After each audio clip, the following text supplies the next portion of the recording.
एक पुरानी बस्ती के किनारे दो बिल्लियां रहती थीं। एक बलि का रंग रात की तरह गहरा सिया था और दूसरी बलि चमकती बर्फ जैसी सफेद।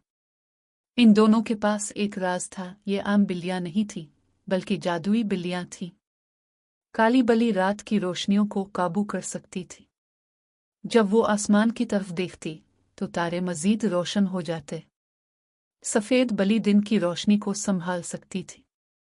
जब वो सूरज को देखती तो सारी बस्ती में रोशनी और गर्मी फैल जाती।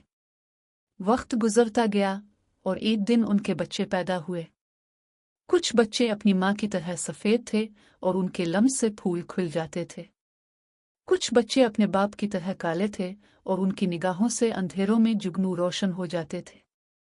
बस्ती के लोग इन बिल्लियों को रात और दिन के मुहाफिज कहते थे।